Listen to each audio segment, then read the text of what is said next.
Баршаңызға қайырлы күн. Бүгін сіздермен таңғы асқа өте дәмді бір ғана жұмыртқадан панкейктер жасайтын боламыз. Ол үшін ең алдымен жұмыртқаға қантты қосып, жақсылап араластырамыз. Миксермен немесе мен сияқты венчиктің көмегімен араластырсаңыздар болады. Ең бастысы біздің қантымыз еріп, массамыз 2 есе ұлғаюы қажет. Енді келесі біз жылы сүтімізді және де ерітілген сары майды қосып, тағы да жақсылап араластырамыз. Араластырып болғаннан кейін алдын ала електен өткізілген ұнды және де қопсытқышты қосып, тағы да араластыратын боламыз. Ұнды бірнеше бөліктерге бөле отырып қосамыз. Сонда біздің панкейктеріміз көтеріліп, әдемі болып шығатын болады. Міне біздің қамырымыз дайын болды. Бізде осындай сұйық масса пайда болуы қажет.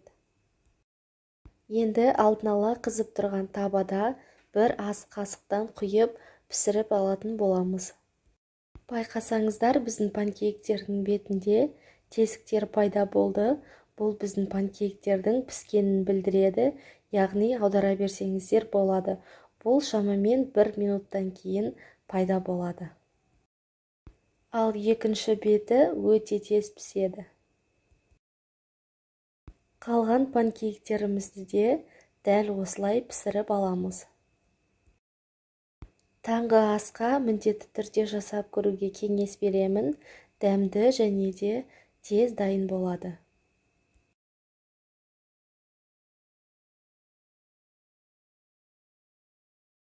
Осымен біздің таңғы асқа арналған өте дәмді панкейктеріміз дайын болды. Кез келген тосаптармен немесе мен секілді шоколадпен ұсынсаңыздар болады. Дәл осы рецептпен жасап көруге кеңес беремін. Видеоны соңына дейін көргендеріңіз үшін рахмет. Каналға тіркелмеген болсаңыздар тіркеліп, лайк басып, пікір қалдыруды ұмытпаңыздар. Алдағы уақытта көптеген рецепттермен бөлісетін боламын.